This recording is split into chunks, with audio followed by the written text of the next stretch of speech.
오늘 말씀은 마태복음 21장 28절에서 31절까지의 말씀이 되겠고요. 제목은 진정한 순종은 회개에서 시작이 됩니다. True obedience begins with repentance. 자, 우리 한번 구절을 같이 읽겠습니다. 그러나 너희 생각에는 어떠하냐? 어떤 사람에게 두 아들이 있는데 맏아들에게 가서 이르되 예, 오늘 포도원에 가서 일하라 하니 대답하여 이르되 아버지 가겠나이다 하더니 가지 아니하고 둘째 아들에게 가서 또 그와 같이 말하니 대답하여 이르되 실소이다 하였다가 그 후에 뉘우치고 갔으니 그 둘 중에 누가 아버지의 뜻대로 하였느냐 이르되 둘째 아들이니이다. 예수께서 그들에게 이르시되 내가 진실로 너희에게 이르노니 세리들과 창녀들이 너희보다 먼저 하나님의 나라에 들어가리라. 아멘.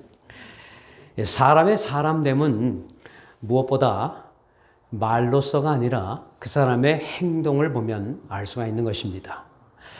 우리가 이 말보다 행동이 중요하다는 사실을 잘 알면서도 행동으로 실제 이 말을 옮기는 일이 그닥 쉽지는 않습니다.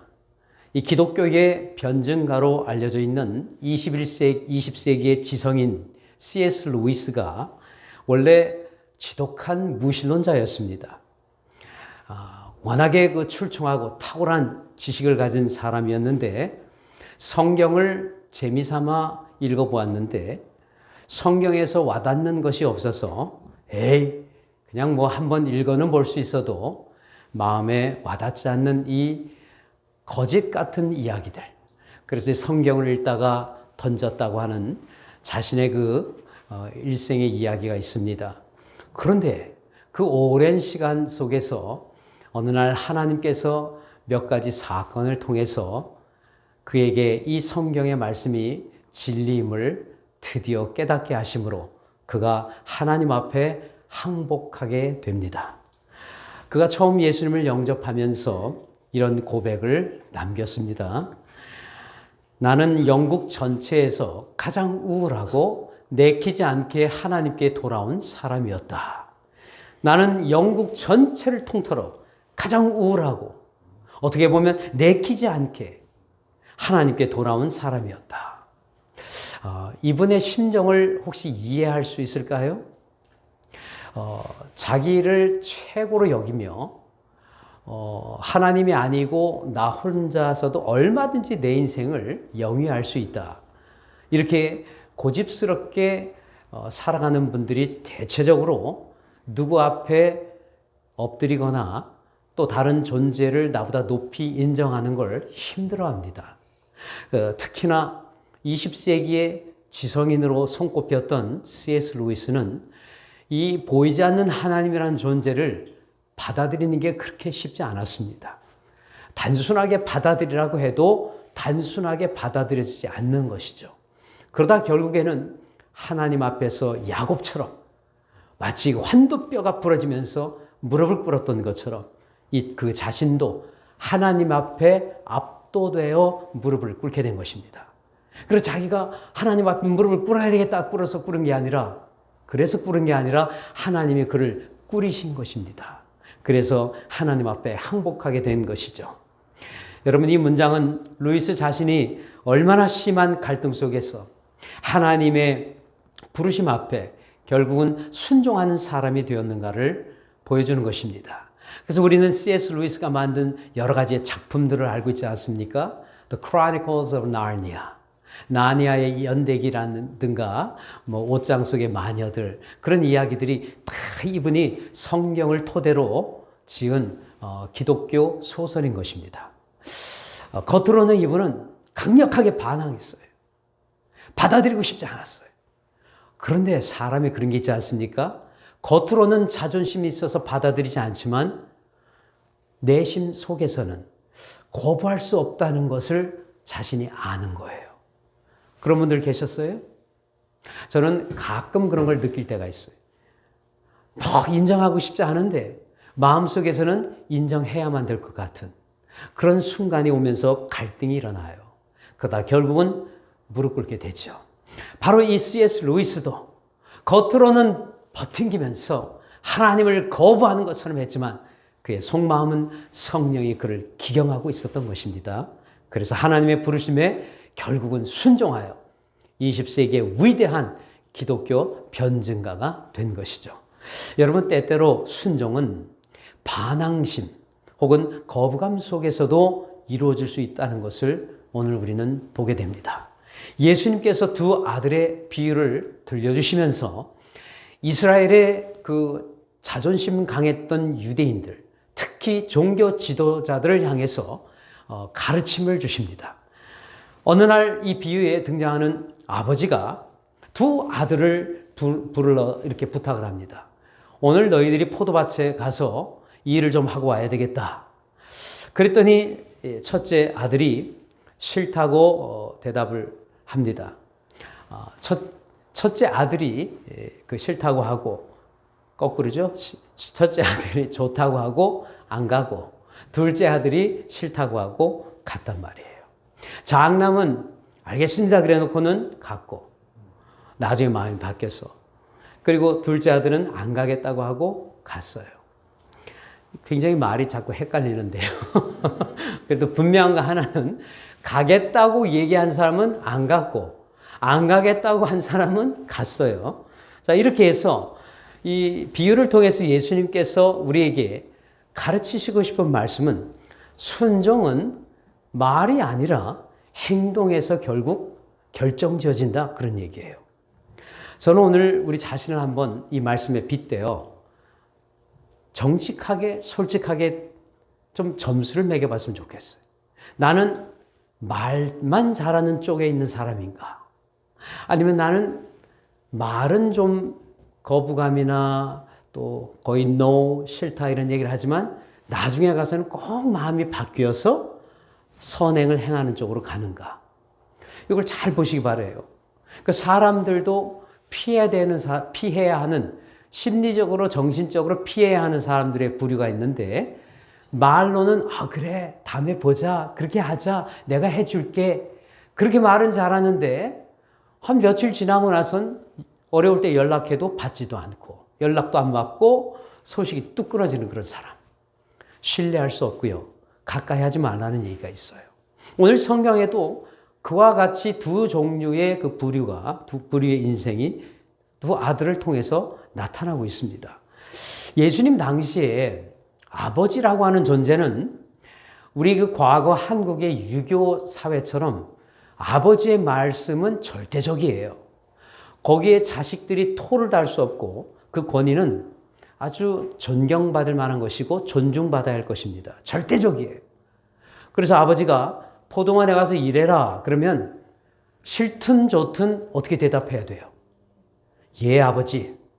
그렇게 하는 것이 지극히 유대 사회에서 정상입니다. 그런데 오늘 이 아들을 보니까 한 아들이 거절을 해버려요. 나는 못하겠습니다. 안 하겠습니다. 굉장히 무례하게 대답했어요. 그 말만 듣고 만약 아버지가 급한 마음에 이놈의 자식이 버릇이었구나. 어디 혼 좀 나봐야 되겠다 하면서 야단부터 쳤다면 이 아들은 돌아설 기회를 얻지 못하게 됩니다.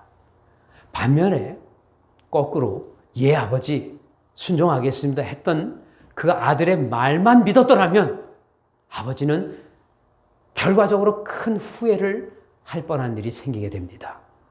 그러니까 우리가 말만 듣고 확신해서는 안 되는 것입니다. 사람의 됨됨이는 말도 중요하지만 그 말을 실천으로 옮기는 데까지 지켜봐야 하는 것입니다. 오늘 예수님이 강조하시는 것은 예하고 말로 순종만 하는 것보다 삶의 변화로서 그 순종을 증거물로 제시해야 된다. 그런 얘기입니다. 우리가 매주일 여기 나오셔서 설교를 들으시면서 아멘, 아멘 이걸 잘하지만 실제로 말씀에는 순종하며 살지 않을 때가 얼마나 많습니까? 그렇죠? 하나님께서 이것 좀 하였으면 좋겠다 하고 부탁을 하시는데 예 하나님 그래 놓고는 언제든지 불러주십시오 그래 놓고는 정작 필요해서 부를 때는 안 됩니다, 하나님. 못합니다. 죄송합니다. 등등의 우리의 익스큐즈가 있지 않느냐 하는 것입니다. 매주일 교회 나와서 하나님 앞에 다짐하고 제가 하나님 앞에 바르게 서서 살겠습니다라고 해놓고는 직장에 갔어. 또 바깥에서 다른 사람들과의 만남 속에서 여전히 이 앞에서는 예라고 얘기하고 뒤에 가서 전혀 그걸 실행으로 옮기지 않았던 아들처럼 그렇게 우리가 종종 살아가고 있지 않느냐 하는 것입니다. 여러분, 이 아들 하나는 처음에 그렇게 얘기했어요. No, 하기 싫습니다. 그런데 무슨 일인지 중간에 마음이 바뀌었어요. 혹시 여러분들도 나도 간혹 보면 그런 스타일인데 하는 분들 계세요? 저도 수십 번 그런 적이 많아요. 생각으로는 절대 할 수 없어요. 해서도 안 돼. 이렇게 다짐하고 다짐하는데도 한 몇 시간 이후에 갑자기 마음이 얼음 녹듯이 쫙 녹아가지고는 안 한다고 그렇게 해놓고는 가서 하고 있는 제 모습을 보게 돼요. 아니, 좋은 쪽으로 얘기하는 것입니다. 좋은 쪽으로. 그러니까 처음부터 했었으면 좋았을 일인데 고집 피운 거죠, 제가. 그러나 시간이 흐르면서 왠지 마음이 다시 이렇게 유하게 바뀌면서 해야지. 나이가 몇 갠데 지금도 고집을 부리고 이래. 에휴, 모자라. 그러면서 가서 하고 있는 내 모습을 보면서 기특하다. 이렇게 쓰다듬어 줄 때도 있습니다. 저는 그렇게 하고 나서 후회한 적은 없어요. 물론 처음부터 그리고 그대로 실행에 옮겼으면 더 아름답고 귀한 것이지만 처음에 거부할 수 있다는 거예요. 거절할 수 있다는 것입니다. 그러나 중요한 건 마음의 변화인 줄로 믿습니다. 마음이 바뀌는 것이에요. 29절에 보니까 그 아들이 그 후에 뉘우치고 갔더니 바로 이 부분입니다. 여기 잘 보시면 회개와 순종이 서로 중요한 커넥션을 이루고 있다는 것입니다. See that there is connection between repentance and obedience. 회개와 순종은 떨어질래야 떨어뜨릴 수 없는 불과 분리의 관계에 있다는 얘기죠. 이 아들은 처음에 아버지의 요청을 거절했어요. 싫습니다. 근데 나중에 마음에 찔림이 왔단 말이에요. 여러 가지 복잡한 생각들을 하게 됐겠죠. 그리고는 결국에 마음에 갈등이 일어나다가 아버지 말대로 포도원에 가서 일하기 시작한 거예요. 여러분, 이것이 진짜 회개인 줄로 믿습니다. 회개는 그냥 단지 I'm so sorry, 내가 잘못했다고 얘기하는 게 아니에요. 마음을 바꾸고 마음을 변화시키고 마음을 돌이켜서 내 삶의 방향을 완전히 틀어버리는 것입니다. 아까는 no라고 하고 다른 길로 갔지만 다시 마음을 돌이켜 아니지, 다시 가야겠다. 다시 처음으로 가야 할 그 자리로 가는 것. 그것이 진정한 순종인 것입니다. 그게 회개예요. 그리고 진정으로 마음을 돌이킨 사람은 그 마음의 돌이킴으로 인해서 무슨 일이 일어나느냐, 어떤 열매가 맺혀지느냐, 그 하나님이 원하시는 일을 순종하는 자리에 가게 돼요. 그래서 저는 40대에 신학교에 가셔서 공부하시고 목회의 길로 가시는 분들도 있고 선교사로 부름을 받고 가시는 분들도 늦은 나이에 꽤 있으심을 제가 알아요. 처음에는 no, 안 하겠습니다. 그런데 나중에 하나님께서 압도하시니까 눌려서 결국은 순종하고 가게 돼요. 여러분들 중에도 예수님을 믿을 수 있는 기회가 소시적 때부터 있었음에도 불구하고 어렸을 때부터 있었는데도 고집 피우고 안 믿고 나는 내 인생 내 멋대로 살고 싶어. 내가 왜 그런 구속을 받으며 살아야 돼? 교회 다니면 이것도 하지 말고 저것도 하지 말고 복잡하게 많은 것 같은데 그러면서 버팅기셨던 분들 손들라고 하지 않아도 많지 않겠습니까? 그런데 결국 어떻게 됐어요? 우리 주님에게 붙들려서 여기 오신 거 아닙니까? 할렐루야. 그렇죠? 붙들려서 오신 거예요. 근데 그것은 강제가 아니에요. 하나님의 은혜에 밀려서 오게 된 것이에요. 그 하나님의 사랑을 경험하게 되면서 여기에 나오지 아니하고는 견딜 수 없는 그런 마음이 우리에게 있었기 때문이에요. 여기 그림에서 보시는 존 뉴턴이라고 하는 이분은 어린 시절 아프리카에서 출생하여 어린 시절에 노예처럼 굴림을 당하고 학대를 받으며 자랐던 불행한 과거가 있는 사람이었습니다. 결국 그렇게 누군가에게 억압을 받으며 살다 보니까 중년의 나이에 이르러 자신이 노예를 사고 파는 상인이 됐고요. 심지어 노예선 한 척을 매입해서 노예선을 직접 운항하는 선장이 됩니다. 하지만 어느 날 그가 이 대서양을 항해하던 중 거대한 폭풍이 이 배를 덮치게 됩니다. 이 배는 금방이라도 침몰할 것처럼 위험천만한 상황을 이루게 됩니다. 그리고 동료 선원들조차도 차례로 이 배멀미를 하면서 이 물에 빠져 죽을 것 같은 고통 중에 신음하며 이제 여기서 우리의 인생이 끝나는가 보다 극도로 좌절하는 상황이 벌어지게 됩니다.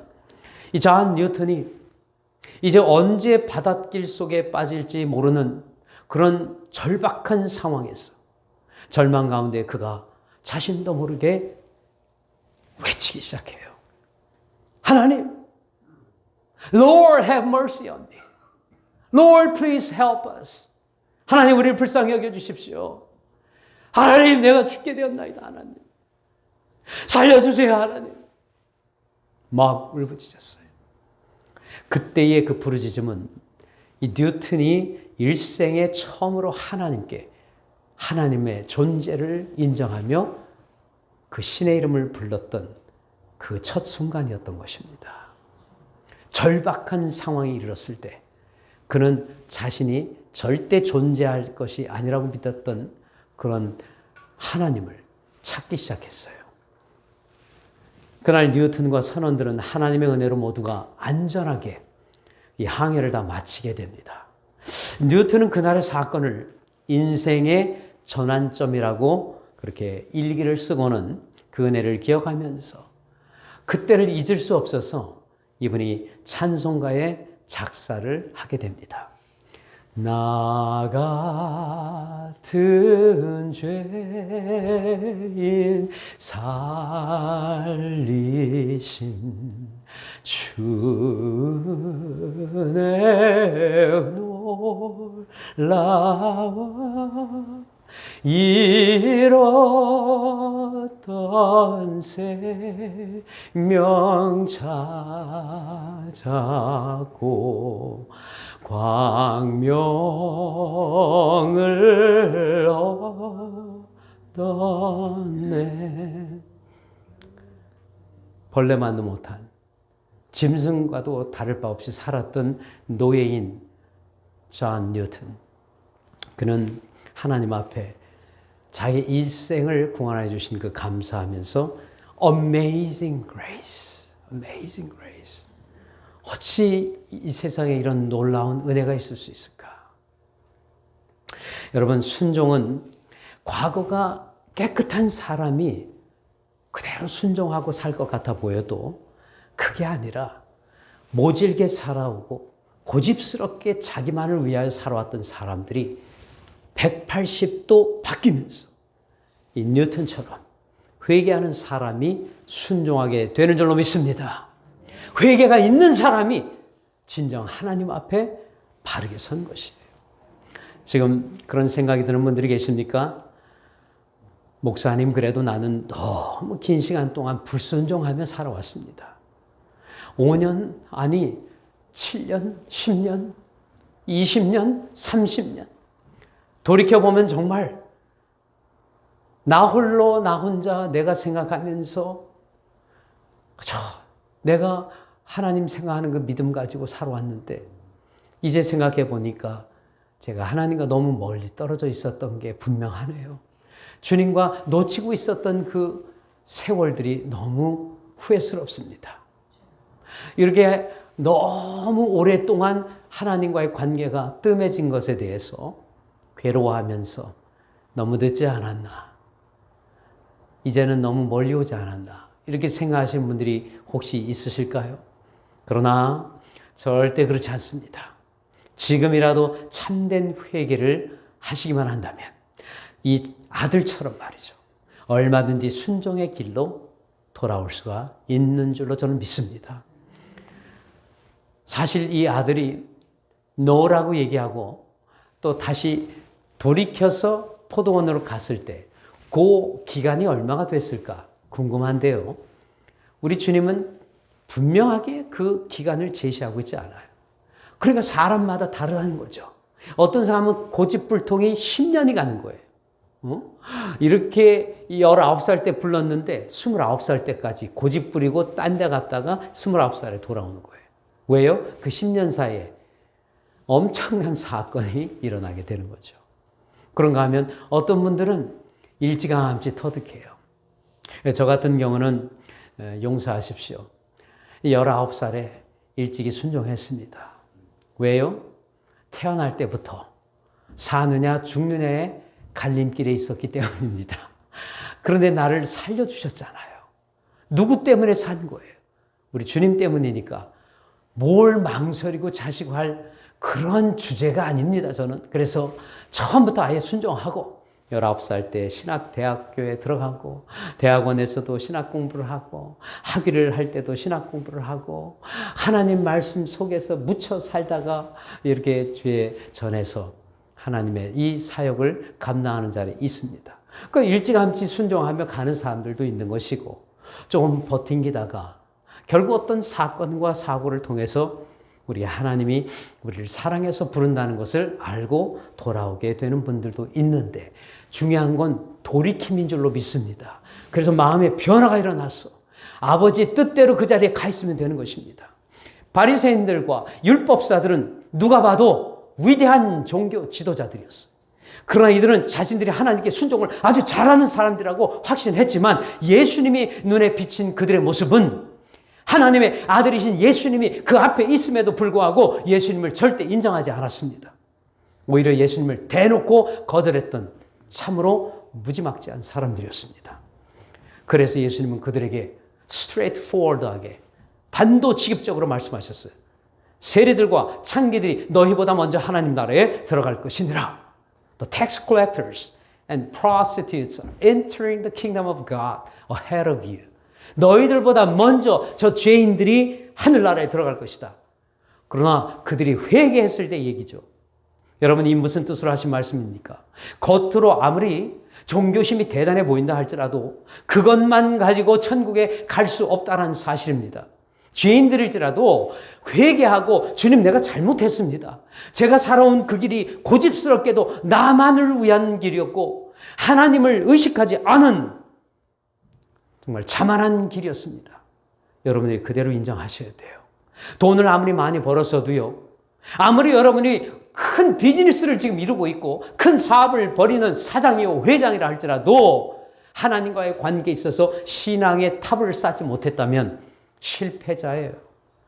그렇다면 지금 오늘 회개하셔야 돼요. 주님, 저는 성공한 사업가가 아닙니다. 실패한 신앙인이죠. 이러면서 울어야 된단 말이에요. 하나님 앞에서 영적인 관점을 갖고 나를 들여다봐야 합니다. 하나님은 과거가 여러분 아무리 복잡해도 괜찮은 거예요. 정말 추적 60분을 해보면 우리 일생에 있어서 다 좋은 것만 나오겠습니까? 수치스럽고 감추고 싶고 말하고 싶지 않은 그런 사연들이 얼마나 많겠냐 이거예요. 감사하게도 그런 것들 다 기억에서 사라지게 해주시고 그리스도 안에서 새로운 피조물이 되게 하시면서 그 순간부터 하나님은 예수 안에 있는 우리의 모습만 인정하신다는 사실, 이것이 오늘 여러분들의 마음을 편하게 해주지 않습니까?